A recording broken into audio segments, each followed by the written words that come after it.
Es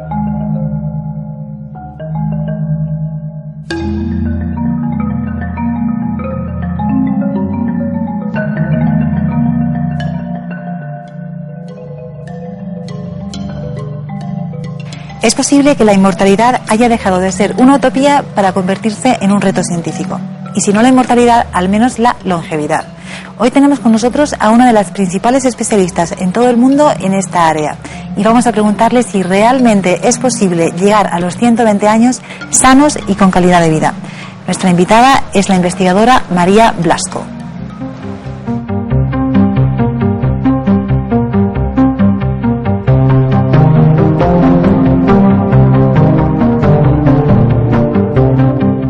Un trabajo de cocina, donde se siguen recetas que son los protocolos científicos, y es un trabajo de manos y de cacharros, o sea, de meter cosas de aquí para allá, meterlas en tubos y en máquinas, y eso lo llamamos habitualmente cacharrear.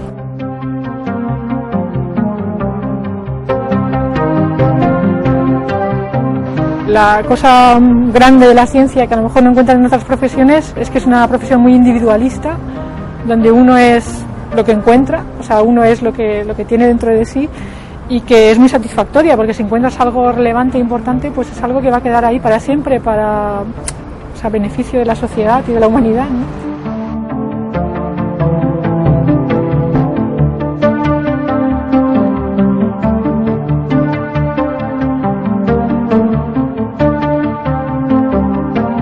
Yo llevo 10 años, pero yo ya estudié 4 años también en Estados Unidos con una de las descubridoras de la actividad telomerasa, con Carol Greider. Estuve 4 años en Estados Unidos y cuando volví a España continué, porque es un tema que me sigue pareciendo fascinante, porque tiene este doble ángulo de cáncer y envejecimiento.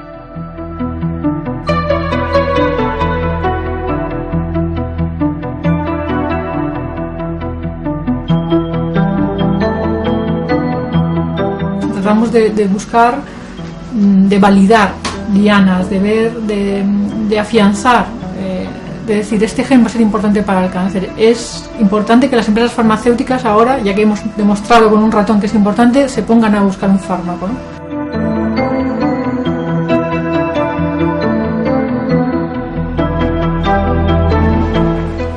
Hola, bienvenidos a un nuevo programa que quiere contar cómo se hace la ciencia, cuáles son sus retos a través de sus protagonistas. Vamos a hablar con una investigadora que ha hecho aportaciones fundamentales para entender qué es el envejecimiento, si es posible alargar la vida y también qué es el cáncer. Buenas tardes, María. Hola, buenas tardes. Bienvenida. Vamos a ir al grano. Sí. ¿Realmente es posible hablar de inmortalidad de forma científica, de forma seria, sin pensar en ciencia ficción? Bueno, la inmortalidad de las células, esto es algo que es posible hablar de ello. Se pueden generar células inmortales que viven siempre. La inmortalidad de un organismo, de un ser humano, es algo que yo creo que es una utopía. Lo que sí que se puede hacer, lo que no es una utopía, es mejorar la calidad de vida, incluso alargar la vida máxima de los humanos, pero tanto como inmortalidad es algo que me parece que todavía estamos muy lejos de entenderlo en el concepto de un organismo entero, no de las células, que como digo que sí se pueden hacer inmortales.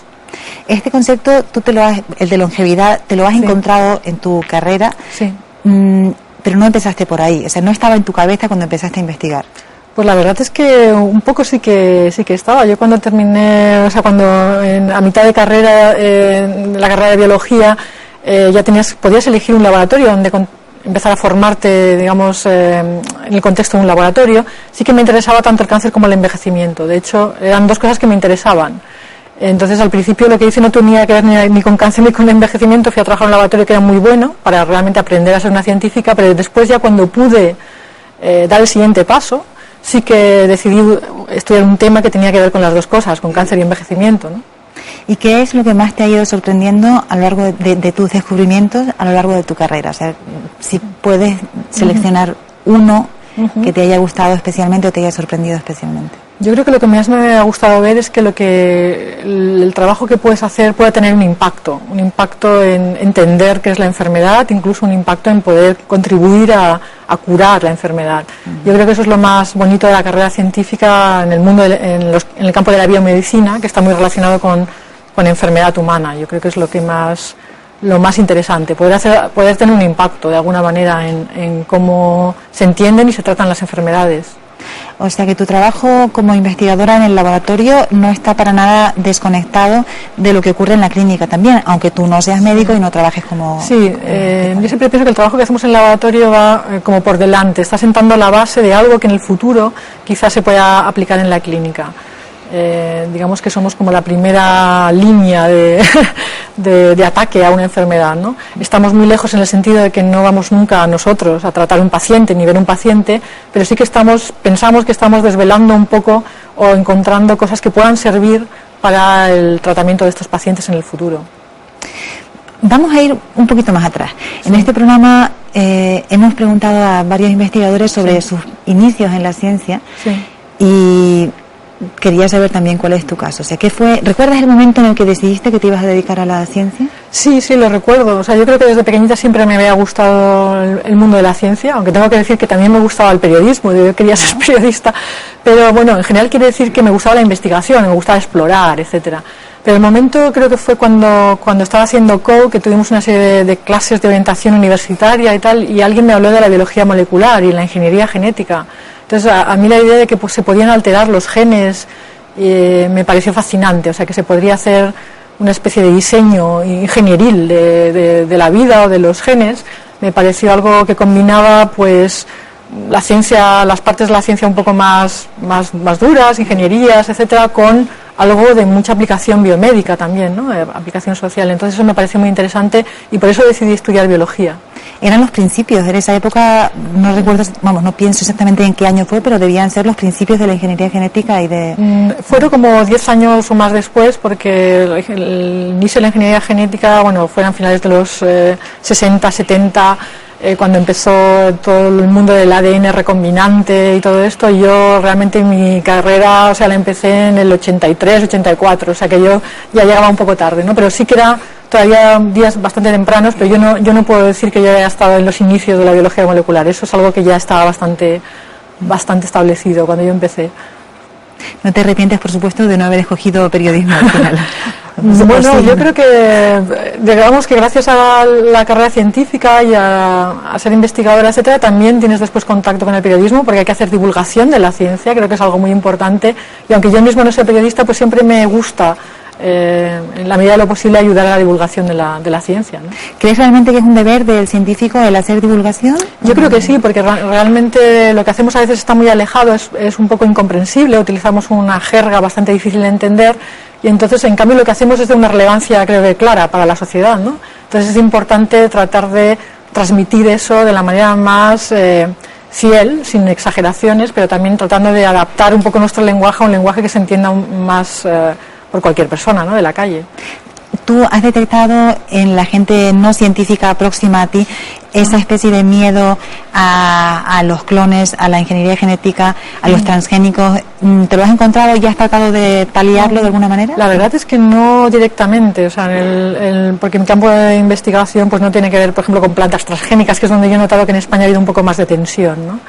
Realmente yo en mí no lo he notado que hubiera ese tipo de temor a lo que hacemos. Creo que en general en España no hay muchos grupos de protesta, no es equiparable a Alemania o Inglaterra, incluso Estados Unidos, donde pueda la gente estar más organizada pues en contra de cosas que impliquen manipulación genética, trabajar con animales, por ejemplo, animales de laboratorio. Entonces es una sociedad más relajada en ese sentido. No he notado ese tipo de tensión o preocupación. Sí. ¿Cuál fue tu primer tema de investigación? Antes lo has mencionado, has dicho que no tenía directamente que ver con el envejecimiento, pero que al final te llevó a él. Sí. ¿Cómo llegaste a...? Yo tuve la suerte de que en el momento que yo estaba buscando un laboratorio donde empezar a aprender realmente a trabajar con las manos en un laboratorio, a ser científica, Margarita Salas estaba también buscando pues estudiantes para su laboratorio. Entonces yo rápidamente había detectado, todo el mundo me lo decía, que era uno de los mejores laboratorios de biología molecular en España.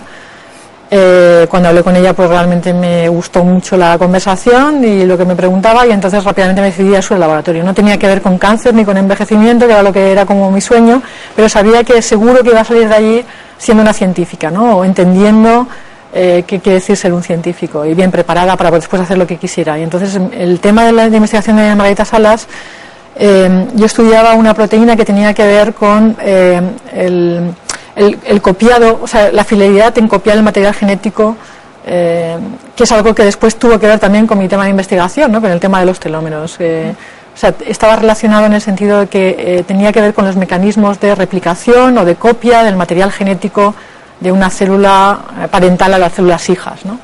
Y entonces es un mecanismo muy básico, pero que después también enlazó con el siguiente tema, con el que es ahora mi tema de investigación. ¿Qué te preguntó Margarita en esa entrevista? Pues recuerdo perfectamente lo que me preguntó. Me preguntó dos cosas fundamentales. Una fue si me gustaba trabajar con las manos, porque realmente trabajar en un laboratorio es una cocina. Hay que estar todo el rato mezclando cosas y es un trabajo muy de manos y te tiene que gustar, pues eso, ensuciarte las manos y trabajar con las manos. Ya digo, se parece mucho al trabajo en una cocina. Y después también me preguntó cuál era mi intención cuando yo terminaba mi tesis doctoral en su laboratorio. Si quería irme al extranjero y tener una carrera científica o que simplemente para mí aquello era pues el probar aquello de que era la ciencia. Y entonces yo creo que su pregunta era muy intencionada. Ella realmente solo quería coger en su laboratorio a gente que quisiera hacer toda la carrera científica, ¿no? Que es una carrera larga y complicada, y entonces por eso me pregunto estas dos preguntas, supongo. ¿Lo tenías claro? Yo vi que lo tenía claro. Cuando entré en su laboratorio había mucha actividad, mucha gente joven, etcétera. Entraba a otros laboratorios y los veía mucho más calmados, allí no había nadie trabajando, entonces si yo quiero ir aquí es donde las cosas se mueven, ¿no? Uh-huh. Muy bien. María, tu campo de trabajo es la telomerasa. Explícanos qué es esta enzima potencialmente maravillosa. Sí, es una enzima, una sustancia, una proteína que básicamente es capaz de conferir juventud a la célula. Mientras que haya telomerasa, la célula se va a mantener siempre eternamente joven. Entonces, precisamente aquellas células que no tienen telomerasa sufren un envejecimiento progresivo, y esto es porque se dejan de mantener jóvenes unas estructuras que hay al final de los cromosomas que se llaman telómeros. Entonces la telomerasa se encarga de mantener siempre jóvenes estos telómeros y por ello confiere a la célula juventud eterna, ¿no? Podemos decir que es un gen de juventud, un gen de inmortalidad celular. Pero no todas las células tienen telomerasa, porque si no seríamos jóvenes eternamente. Claro, y no es así. La telomerasa está presente en las células pluripotentes, las células madre embrionarias, durante una buena parte del desarrollo embrionario en humanos, en personas. Pero una vez que nacemos, se silencia esta actividad telomerasa en la mayor parte de las células de nuestro cuerpo, excepto en las células madre de los tejidos adultos. Y esta lo que hace es que genera que estos telómeros se vayan progresivamente desgastando, que vayan progresivamente envejeciendo, y esto es una de las causas moleculares, yo creo que mejor conocidas, de por qué envejecemos, ¿no? La idea es que cada vez que se divide una célula, sus telómeros se acortan. Sí, es el mecanismo de división celular, implica que se tiene que copiar, se tiene que hacer una réplica del material genético para la célula hija. Y esta réplica desafortunadamente no es perfecta, es imperfecta. Justo los extremos no se copian correctamente y esto hace que los extremos, que son los telómeros, se vayan acortando con cada división celular. ¿Se puede medir la edad de una célula por la longitud de los telómeros, como si fueran los anillos de un árbol? Sí, se puede estimar el número de divisiones que ha tenido una célula según la longitud de los telómeros. No solo eso, pensamos que se puede estimar también la edad biológica de un organismo según la longitud de los telómeros. ¿Y tiene la célula un número más o menos fijo de divisiones a lo largo de su vida? Sí, se sabe que las células normales humanas, un fibroblasto de la dermis, se puede dividir unas 60 veces. Esto se descubrió en los años 70 del siglo pasado, es decir, es algo que los investigadores se dieron cuenta muy pronto, y se llamó senescencia, por analogía con el proceso de envejecimiento, aunque es un envejecimiento celular, la senescencia. Y mucho después se encontraron cuáles eran las bases, por qué ocurría esta senescencia, ¿no? Pero se describió pues mucho antes de que entendiéramos realmente que tenía que ver en parte con el desgaste de estos telómeros, ¿no? ¿Qué pasa con las neuronas? Porque ellas almacenan recuerdos, o sea que si se mueren y se reproducen, etcétera, perderíamos nuestros recuerdos. ¿Ellas también están afectadas por este número de divisiones fijo? Sí, también estos telómeros en el cerebro también hay zonas neurogénicas de generación de nuevas neuronas que son importantes también pues para el fitness, digamos, o el estado de forma de nuestro cerebro, ¿no? Y para prevenir que tengamos un envejecimiento, pues perdamos la capacidad de memoria, etcétera. Entonces, por una parte los telómeros también, y la telomerasa es importante para mantener también la juventud de nuestro cerebro, pero aparte también los telómeros se pueden acortar por factores exógenos, factores que pueden ser dañinos, por ejemplo el estrés oxidativo, etcétera, que también podrían contribuir a este acortamiento. Estamos hablando de envejecimiento y de los mecanismos moleculares que explican por qué envejecemos. Hemos entendido también a lo largo de los años que el envejecimiento y el cáncer están muy ligados. Vamos a verlo en un vídeo que explica este proceso. ¿Existe la inmortalidad? Aunque parezca una pregunta de ciencia ficción, se trata de una cuestión que los científicos se plantean muy en serio. La respuesta se encuentra en una estructura de las células, los telómeros, un capuchón molecular que protege el extremo de los cromosomas, igual que el plástico en la punta de un cordón evita que éste se deshilache. Los telómeros serían como los tickets, el número de tickets que tenemos para montar una noria en una feria, ¿no? Entonces unas personas tienen 50 tickets, otras tienen 60, otras 20, ¿no? Entonces cada vez que gastamos un ticket damos una vuelta en la noria que sería equivalente a una división de nuestras células para regenerar los tejidos. Los telómeros se van haciendo más cortos cuando envejecemos, hasta que desaparecen y la célula muere. Las mujeres tienen los telómeros más largos que los hombres, y también hay diferencias entre habitantes de distintos países. Esto indica que tanto la genética como el ambiente influyen en la longitud de nuestros telómeros y por tanto en nuestra longevidad. Si se miden los telómeros a un grupo de gente y se sigue qué pasa con estas personas en los siguientes años, se ve que aquellas personas que tenían los telómeros más cortos tienen más posibilidad de morir por enfermedades cardiovasculares o infecciones asociadas al proceso de envejecimiento. Existe una enzima, la telomerasa, que es capaz de mantener la longitud de los telómeros y prolongar con ello la vida de la célula. Y si puede alargar la vida de la célula, ¿podrá hacer lo mismo también con la vida de organismos completos? El equipo de la investigadora María Blasco ha logrado demostrar que la telomerasa es capaz de prolongar la vida en ratones hasta en un 40%. El alargar la vida de un organismo no es ninguna frivolidad, o sea, lo que queremos realmente los científicos es entender cuáles son los mecanismos moleculares del envejecimiento. Y una manera muy potente de saber la función de un gen en envejecimiento es modificar genéticamente un organismo. Sin embargo, existen todavía obstáculos para poder alargar la vida de las personas de forma segura. Paradójicamente, la telomerasa es también la enzima que da la inmortalidad a las células tumorales, que después se multiplicarán de manera incontrolada. Hay una serie de factores que fallan en el cáncer, pero uno general a todos los cánceres es el que adquieren telomerasa, que es la fábrica esta que permite mantener los telómeros siempre frescos y de alguna manera escapar el destino de tener cada vez telómeros más cortos y por lo tanto tener una vida limitada. El equipo de María Blasco logró activar en ratones los genes responsables del control y supresión de las células cancerígenas. Así, estos ratones lograron tener una vida más larga y prácticamente sin cáncer. Investigaciones como esta serán la base sobre la que se construirá para poder aplicar estos resultados también a las personas en el futuro. Nuestra idea no es hacer personas inmortales, sino personas que vivan en las mejores condiciones de salud todo el tiempo que están destinadas para vivir, ¿no? Quizá la inmortalidad siga siendo el sueño que todos anhelamos. La ciencia, entre tanto, trabaja para lograr una aspiración más modesta, pero igualmente deseable. Una larga vida y una vejez sana y de calidad. En el vídeo hemos visto que la telomerasa es fundamental para alargar la vida de las células. Sin embargo, si se alarga demasiado esta vida, aparece un cáncer. ¿Cómo es la relación entre una cosa y otra? Sí, la telomerasa lo que confiere es eterna juventud, o sea, alarga la vida de las células, las mantiene permanentemente jóvenes. Entonces, si la célula donde esto ocurre es una célula normal, una célula sana, digamos que es algo beneficioso, los tejidos se van a mantener jóvenes durante más tiempo. Pero si esto ocurriera en una célula que ya está dañada, que puede ser una célula pretumoral o que ya está iniciada en ser una célula tumoral, esto puede favorecer la aparición del cáncer. La telomerasa en sí misma no produce cáncer. O sea, mantener a las células jóvenes no es algo cancerígeno en sí mismo, es algo bueno. Lo que pasa es que puede ayudar a una célula mala, a una célula dañada, a seguir dividiéndose y eventualmente formar un tumor.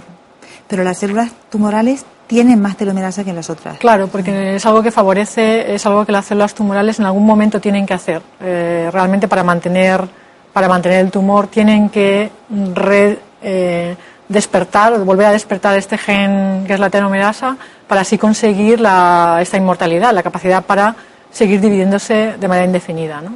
Inmortalidad en este contexto significa dividirse permanentemente, o sea, saltarse ese límite de las 60 divisiones o de las 50 divisiones. Exacto, la inmortalidad de la célula, me refiero, la inmortalidad de una célula, de un tumor.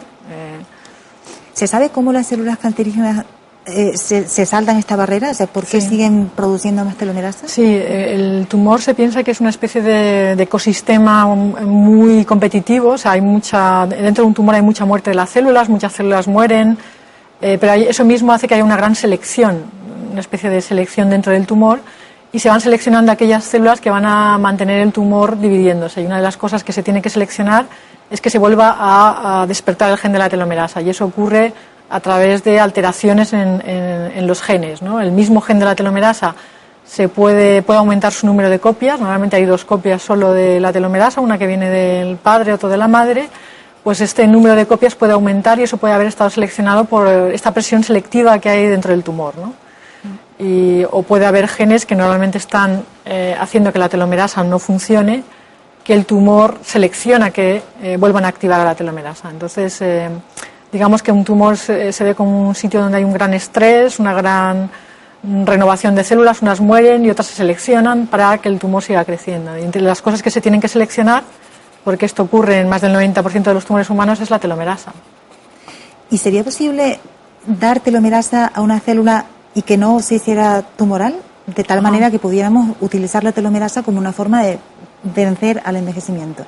Sí, evidentemente, pero claro, cualquier tipo de administración o de activación de la telomerasa no vamos a poder distinguir entre las células normales, sanas, y las células pretumorales, que ya pueden estar iniciadas porque nuestro organismo está lleno de todo. De hecho, se piensa que estamos llenos realmente de células que ya no son normales, ¿no?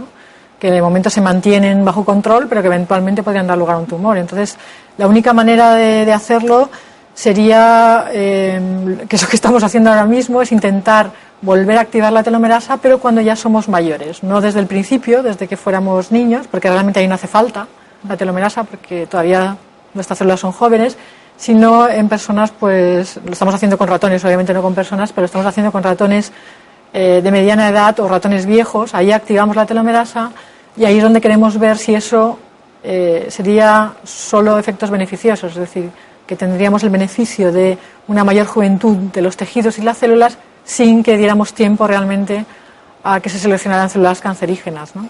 Lo han conseguido en parte. Creo que han conseguido alargar la vida de los ratones hasta un 40%. Que es mucho. Eso lo hemos hecho de otra manera, que ha sido a la vez que aumentamos la cantidad de telomerasa, hemos aumentado la cantidad de unos genes que lo que hacen es eliminar las células estas que ya están dañadas o ya son lo que se llama pretumorales. Hay unos genes que se llaman genes supresores de tumores, que son genes que se encargan de protegernos del cáncer, y eso lo hacen porque son una especie de genes basureros, van a matar a todas aquellas células que no son sanas, que ya tienen algún tipo de daño, las eliminan. Entonces, si aumentamos la telomerasa a la vez que aumentamos la cantidad de estos genes basureros, pues lo que conseguimos es solo el efecto beneficioso de la telomerasa, porque estamos quitando las células malas del entorno de nuestro organismo. Son muy bonitas las metáforas que usan los genes basureros, la telomerasa como dadora de vida, la verdad. Exacto.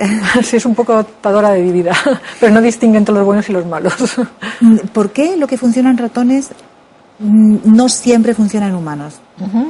Bueno, yo creo que normalmente también puede funcionar en humanos. Lo que pasa es que estamos ahora en un punto donde muchas cosas que se ha visto que funcionan en ratones todavía no se han probado realmente en humanos, ¿no? Muchos, por ejemplo, fármacos contra el cáncer que funcionan en ratones, después hay que hacer, digamos, esos serían los ensayos de tipo preclínico, etcétera. Después hay que hacer todos los ensayos clínicos en humanos, y muchas de ellas yo creo que sí que funcionan. No es que el ratón sea fundamentalmente diferente de un humano, es bastante parecido y es bastante buen modelo. Lo que pasa es que todavía no estamos en el punto de saber si funcionan o no en humanos. Pongo el ejemplo de la telomerasa. Todavía se está en el inicio de hacer los ensayos clínicos de fase 1, que simplemente son ver si es tóxico o no el fármaco, ¿no? Pero todavía no sabemos si van a funcionar o no. Pero ya hay un fármaco basado en telomerasa que se usa para... Sí, hay varios tipos de fármacos. Hay los que están dirigidos a eliminar o a cancelar la actividad de la telomerasa, a bloquearla, que eso se llaman fármacos antitumorales. Estos son los más avanzados y se están probando en ensayos clínicos de fase 1, que es la fase para medir la toxicidad del fármaco. Y después también está otra línea que va un poco más para atrás, que es más futurista, que son fármacos que van a activar la telomerasa. Y lo que queremos es mantener las células siempre jóvenes, ¿no? Y esos también se están desarrollando. ¿En fase 1 también? ¿O no, estos van más atrás. De hecho, hay una molécula que no es un fármaco, que se saca de una planta, el astrálago, y entonces hay empresas que la están comercializando como nutricional, como factor complementario a la nutrición, y parece ser que es capaz de activar la telomerasa y que pueda tener efectos beneficiosos en la salud, ¿no? ¿Parece ser o...? Bueno, hay estudios preliminares que se van a publicar en breve, ¿no? Pero ya se comercializa como suplemento nutricional. Exacto, sí. ¿En España o solamente en Estados Unidos? Es como los días iniciales del resveratrol, ¿no? Que también se sacaba de determinadas plantas, de la uva, etcétera. Entonces son nutricionales, no son fármacos, porque se sacan de un producto natural, digamos, pero que puedan tener efectos beneficiosos sobre la salud, ¿no? Pero bueno, los fármacos también se están desarrollando. Vamos a volver a eso dentro de un instante, sí. Pero me gustaría retomar lo del 40% y los ratones. Sí. Has dicho que los ratones son un buen modelo humano, o sea que realmente es posible pensar que los humanos podríamos llegar a vivir un 40% de tiempo más con una terapia basada en la telomerasa. Yo creo que sí. De hecho, el ratón, digamos, si acaso es mucho peor que un humano. O sea, los ratones tienen una vida mucho más corta, tienen un envejecimiento mucho más rápido que los humanos. Y eso quiere decir que sus mecanismos anti-envejecimiento son muchísimo peores que los humanos, ¿no? Realmente tienen unos mecanismos anti-envejecimiento muy poco fuertes, ¿no? Entonces, si ahí lo hemos conseguido en un 40%, pues yo creo que en humanos pues sería esperable que también fuera algo parecido, ¿no? ¿Te atreves a poner una fecha o es demasiado...? Bueno, realmente lo que hacemos es aumentar la vida media un 40%. Esto lo que quiere decir es que estamos haciendo que la mayor parte de los ratones lleguen a la vida máxima que puede vivir un ratón. Si esto lo trasladamos a humanos, lo que estaríamos haciendo sería hacer que la mayor parte de los humanos viviéramos la vida máxima que ha vivido un humano, que son unos 122 años. Sería hacer que de media viviéramos 115, 120 en vez de 80, 90. Obviamente en buenas condiciones de salud, ¿no? Porque estos ratones también lo que hacemos es aumentar el tiempo de vida que están libres de enfermedad, ¿no? Por eso viven más. Nos interesa llegar a 120, pero además llegar bien, no llegar. Por supuesto, o sea, toda la investigación anti-envejecimiento, el objetivo número 1 es aumentar lo que se llama en inglés el health span, que es la vida en buenas condiciones de salud, ¿no? Lo que pasa es que una cosa redunda en la otra. Si vives más tiempo libre de enfermedad, vas a terminar viviendo de media más también. Has hablado antes de este compuesto nutricional que ya se comercializa en Estados Unidos, sí. Lo que nos lleva directamente a las famosas terapias antiedad, sí. Que ya pues hay clínicas, es un mercado que mueve muchísimo dinero. Sí. ¿Qué hay de cierto en lo que se comercializa ahora como antiedad? Bueno, yo creo que las historias así de más éxito, que más base científica yo creo que han tenido, por ejemplo, es el caso del resveratrol, que parece que sí que pueda tener efectos, por lo menos en proteger algunas enfermedades, ¿no? Por ejemplo, la diabetes, etcétera. Aunque las bases moleculares de cómo funciona el resveratrol no están claras y son fruto de mucho debate, y sí que parece que tiene efectos beneficiosos sobre la salud.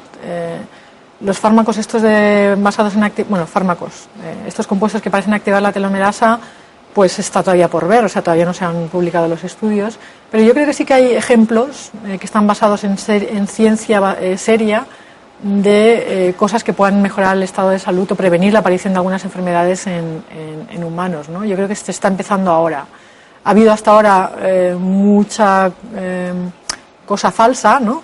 O muchas falsas expectativas, pero yo creo que ahora sí que vamos a empezar a ver cosas que realmente puedan estar mejorando nuestro estado de salud. El resveratrol que has mencionado es lo que está en la uva, sí, en el mosto, en la piel de la uva y otras plantas, sí. Lo que significa que el famoso vaso de vino de tinto diario realmente puede tener efecto. Pueda tener efecto beneficioso gracias al resveratrol, aunque creo que las dosis que hay habría que beber mucho vino para llegar a la dosis que tiene un efecto realmente positivo, ¿no? Bueno, que esto no se entienda como que animamos al público a que beba más vino de la cuenta, que no es para nada nuestra intención. Hoy en día, ¿qué se puede hacer para frenar el envejecimiento? Pienso en dieta, ejercicios. ¿Hay algo más allá de lo que ya se sabe clásico? Pues realmente no hay todavía mucho más allá. Lo que se está investigando más activamente ahora son lo que se llaman biomarcadores de envejecimiento, es decir, ser capaces de medir el envejecimiento real, no el cronológico, que ya sabemos qué día nacimos todos, sino cómo de envejecida realmente está una persona, buscar marcadores que marquen esto, ¿no?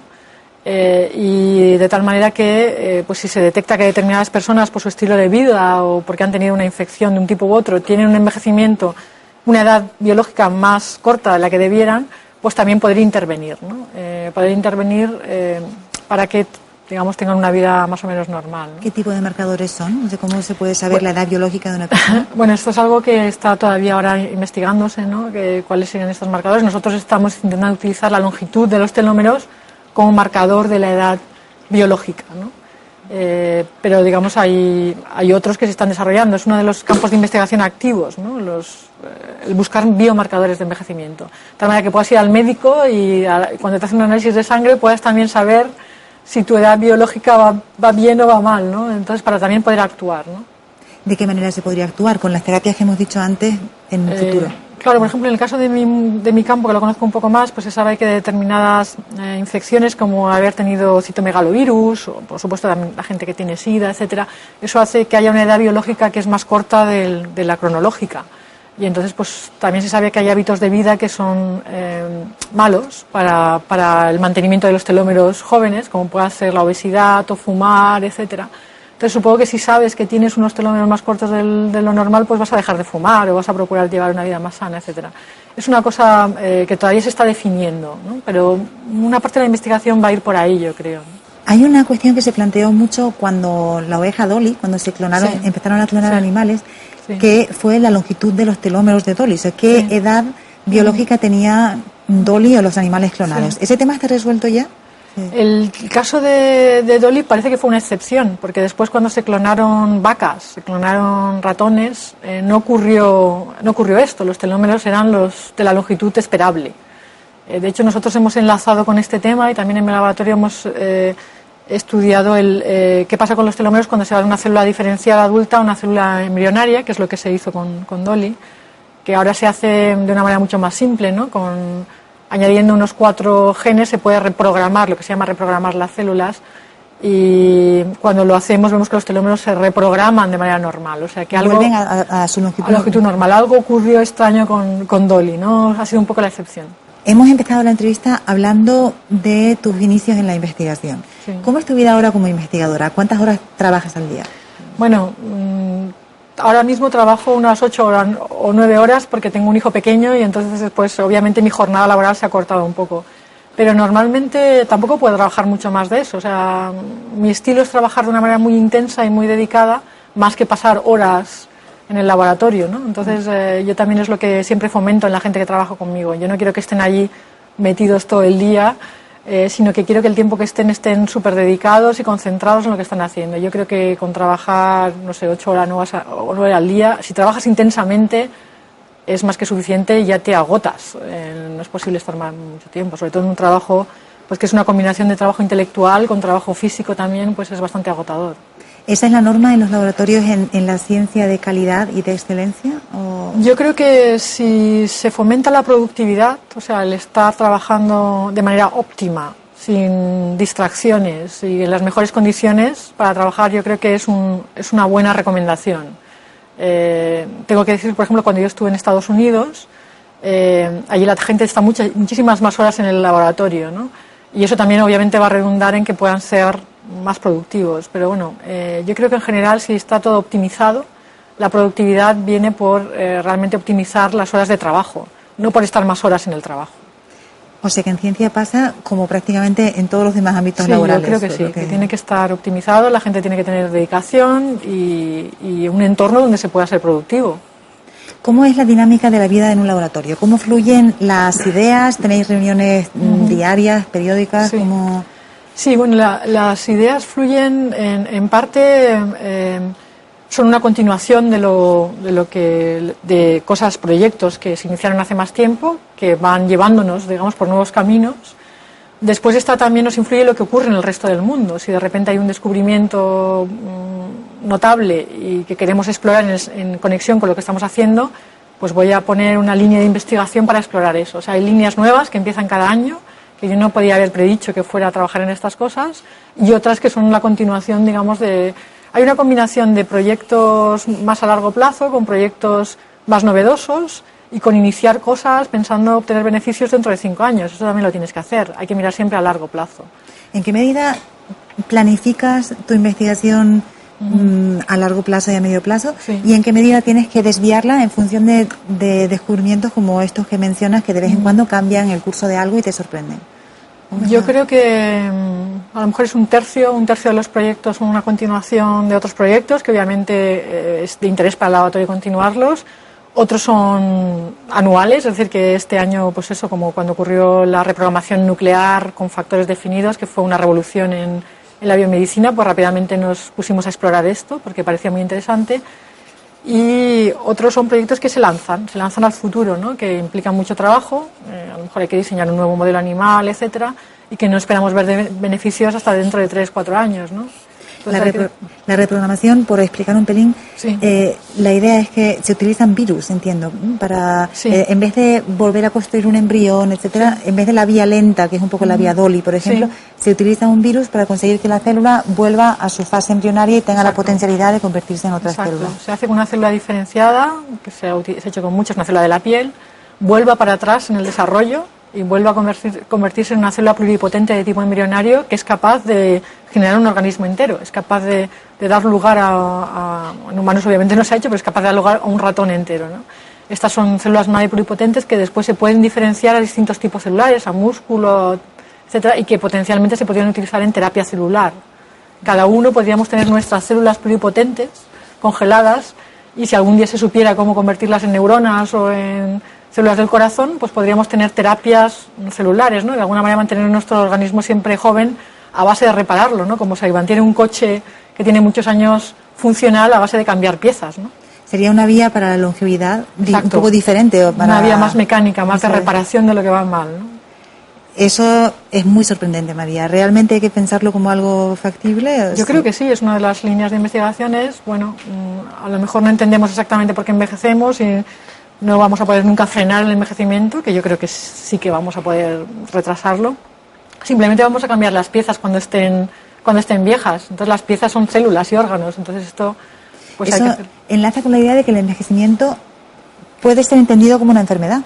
Es una enfermedad, es la causa de las enfermedades. El envejecimiento es algo que estamos definiendo lo que es, que parece que tiene que ver con la acumulación de daño en las células, que es la causa de todas las enfermedades que ocurren asociadas al envejecimiento. Es la causa de las enfermedades cardiovasculares, neurodegenerativas, del cáncer. El cáncer también ocurre con el envejecimiento. O sea, es la causa de las enfermedades. Es un cambio de paradigma, en realidad. O sea, se puede plantear la cura del envejecimiento como una manera de curar todas esas enfermedades asociadas. Exacto, es un poco la idea que hay ahora. O sea, lo que hay que hacer realmente para tener un impacto biomédico en enfermedades, obviamente una enfermedad infecciosa no está causada por el envejecimiento, ¿no? Pero las enfermedades que ocurren asociadas a la edad, que son la mayor parte de las enfermedades, tienen un origen común, que es la pérdida de estado de fitness, la pérdida de juventud de las células. Esto hace que pues, las cosas empiecen a fallar y si fallan antes en nuestras neuronas, pues vamos a tener una enfermedad neurodegenerativa, si fallan antes en el corazón vamos a tener problemas cardiovasculares, o si fallan en el sentido de que células que tendrían que estar controladas empiezan a proliferar más, pues tendríamos un cáncer, ¿no? Todo tiene que ver con el envejecimiento. No son cosas que ocurran cuando somos jóvenes, ¿no? Por lo general. María, muchos investigadores en biomedicina han creado sus propias empresas o colaboran con ellas, empresas farmacéuticas. Sí. No es tu caso, ¿no te lo planteas o sí? Bueno, esto es algo que estamos explorando. Quizá esta idea de buscar de utilizar la longitud de telómeros como un marcador del estado de salud, pues es algo así como muy obvio, ¿no? Que es algo que quizá lo estoy explorando, sí. El Nobel de Medicina, el último Nobel de Medicina, ha sido justamente a la telomerasa. Sí. Y además, una de las premiadas fue tu maestra, tu Exacto, mentora. mi supervisora en Estados Unidos, sí. ¿Cómo fue la sensación de saberlo? Bueno, pues fue una gran alegría, una gran felicidad, porque además era algo que ahí habíamos oído rumores, ¿no? Obviamente hay rumores de cuáles pueden ser los premios Nobel y este era uno de los rumores que la telomerasa podría ser uno de los premios Nobel y entonces me alegré mucho que finalmente fuera el premio Nobel a la telomerasa. Hay cosas muy importantes. Entonces, la telomerasa no es lo único importante. Entonces, estuvo muy bien que lo seleccionaran, ¿no?, el año pasado. ¿Cómo fue el momento de saberlo? ¿Qué le dijiste? ¿Le escribiste un mensaje? Sí, le escribí mensajes, lo que pasa es que estaban muy ocupadas y hasta realmente no hablé con ella hasta hace unos meses que la vi en Washington, que vi a las dos, a Liz Blackburn y a Carol Grader, que aunque no me fue mi supervisora, es una colega también muy próxima y a la que veo con frecuencia, ¿no? Y entonces, pues son las mismas de siempre, o sea, no ha cambiado nada. Tienen el premio Nobel, pero obviamente se dedican tienen la misma preocupación que tenían antes por seguir investigando, etcétera, ¿no? Hay un momento que debe ser mágico en la vida de un científico, que, por supuesto el Nobel, pero sin llegar a ese extremo, cuando te das cuenta de que un trabajo tuyo es maravilloso. Exacto. ¿Cómo es esa especie de... el momento eureka? Sí. ¿Cómo es? Pues yo creo que es mucho más importante que el Nobel o que cualquier otro premio, cuando te das cuenta de que has encontrado algo que es importante. Y esto es un sentimiento que te das cuenta inmediatamente, ¿no? Y esos son los momentos de mayor felicidad científica realmente, porque además eso te abre rápidamente nuevas vías de investigación, ¿no? Entonces es lo mejor de ser científico, ¿no? El tener a veces la sensación, que no ocurre muy frecuentemente, de que has encontrado algo importante, ¿no? ¿Cómo es la fase de comunicación de ese momento entre científicos? Bueno, cuando lo encontramos en el laboratorio, pues obviamente nos ponemos muy contentos. La persona que ha hecho el trabajo experimental, porque yo normalmente ya no hago trabajo experimental yo misma, pero discutimos lo primero que tenemos es una duda de que esté bien o no esté bien. Entonces lo que hacemos primero es repetirlo y asegurarnos de que eso es algo relevante, y después obviamente hay que comunicarlo a la comunidad internacional. Primero normalmente lo presentas en mítines científicos, reuniones científicas, y después lo terminas publicando, ¿no?, en una revista científica. Cuando tenéis un resultado muy bueno, lo comunicáis a la comunidad científica, pero este es un campo muy competitivo. ¿Os ha pasado a vosotros el que os pisen un resultado bueno? Realmente si vemos que es un resultado muy, muy importante y que sería fácilmente reproducible por alguien, o sea, fácilmente copiado por alguien, procuramos no contarlo hasta que tenemos asegurada la publicación de este trabajo en una buena revista, ¿no? O sea, tenemos que ser un poco precavidos. Sí que nos ha pasado a veces que pensábamos que teníamos algo que no tenía nadie más y después nos hemos dado cuenta que lo tenía también otro grupo, ¿no? La mayor parte de las veces lo que hacemos es coordinarnos varios grupos. Esto pasó, por ejemplo, en un trabajo de estos de las células de la reprogramación, que había 5 grupos en el mundo que teníamos el mismo resultado. Y entonces ahí todos nos coordinamos para que se publicara a la vez en una de las revistas mejores que se llama Nature, es una de las revistas más prestigiosas, y hubo muy buena comunicación. A veces no es así. A veces hay un enfrentamiento o no hay ayuda por parte de los grupos que tenemos el mismo resultado. Pero en este caso fue muy positivo. ¿Cómo establecéis esa relación y qué es lo que hace que a veces sea de una forma o de otra? Pues la relación personal con el otro investigador normalmente. O sea, en este caso, donde había 5 grupos, aunque, 3 de los grupos nos conocíamos, pero digamos que se estableció como una relación muy, muy amistosa y muy de todos a una, ¿no? Y todos conseguimos publicar nuestro trabajo en Nature, pero otras veces simplemente porque te llevas mal o porque ha habido ya previos roces con otro investigador, eso no puede ocurrir, simplemente porque no hay esa capacidad de diálogo, ¿no? ¿Cuánto hay de ego en la relación entre científicos a alto nivel? Hay algunos científicos que tienen muchísimo ego, ¿no? Ocurre, no son la mayoría. Yo creo que la mayor parte de los científicos están muy abiertos a coordinarse y a procurar no perjudicarse unos a otros cuando tienen el mismo descubrimiento más o menos a la vez. Lo que tratan es de beneficiarse mutuamente, ¿no? Aproximando pues a las revistas donde se va a publicar a la vez, ¿no? ¿Habéis tenido en alguna ocasión discusiones sobre quién firma primero, cómo es el...? No, en cuanto a las autorías de los trabajos no suele haber una gran discusión, porque en el mundo por lo menos para mí está muy claro, ¿no?, como directora del grupo, que el primer autor del trabajo tiene que ser el que haya hecho la mayor parte del trabajo experimental. Para mí es lo más importante. En una ciencia experimental como la biología, lo más importante es quién ha hecho el descubrimiento y quién ha hecho el trabajo, ¿no? Puede haber personas que hayan tenido una idea y que hayan aportado la idea, pero para mí hasta más importante que la idea es la persona que realmente ha desarrollado el proyecto, ¿no? Una de tus funciones ahora es la de vicedirectora del CENIO también, sí, que implica una parte muy grande de gestión, supongo, del centro. Sí. ¿Cómo compaginas eso con tu investigación? Bueno, afortunadamente en el CENIO todo funciona, es un sitio óptimo, digamos que todo está muy, muy optimizado y tampoco se pierde tanto tiempo en tareas de gestión, ¿no? Porque es un sistema muy bien estructurado, donde se pierde un tiempo mínimo en cosas que no sean dedicación completa a la ciencia y a la investigación. A mí me ha gustado mucho la experiencia porque creo que en el mundo de la ciencia también es importante saber cómo funciona la gestión de la ciencia, ¿no? Que implica muchas cosas, incluye los planes estratégicos de qué es lo que quiere estar haciendo el centro dentro de 5 o 10 años, la contratación de nuevos investigadores. Es muy atractivo también esta parte de la ciencia, ¿no? El CENIO, no lo hemos dicho, es el Centro Nacional de Investigaciones Oncológicas y es uno de los centros más importantes a nivel no solamente de España, sino también internacional. ¿Qué es lo que lo hace un centro tan excelente? Pues yo creo que el objetivo sea la excelencia, ¿no?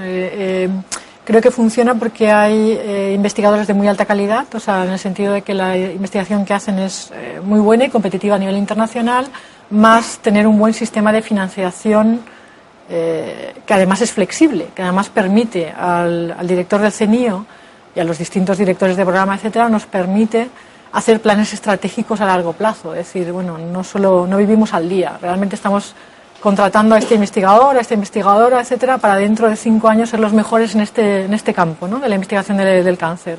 Entonces esto solo se puede hacer si se tiene libertad de gestión y una buena financiación. ¿Y cómo lleváis el ser evaluados periódicamente? Debe ser estresante en cierto modo, ¿no? Bueno, es un poco estresante, pero es algo muy positivo. Todos estamos de acuerdo con que la mejor manera de mantener el CENIO, digamos, un sitio productivo y fresco, es que nos evalúen, porque esto vamos a estar siempre en activo, siempre alerta y siempre tratando de ser los mejores, ¿no? Lo peor que nos puede pasar es que no nos evalúen y que se pueda, pues, permitir o consentir que haya grupos que no estén haciendo nada, ¿no? Eso no es algo que queramos nadie en el CENIO, ¿no? Hemos guardado para el final una pregunta que es quizás la más fantasiosa, pero la que más hace soñar a todo el mundo posiblemente, que es ¿cómo imaginas una sociedad en la que la media de edad sea centenarios, o sea, y que gente que esté bien además? ¿Cómo es una sociedad así? Bueno, a mí me resulta difícil imaginarlo, la verdad.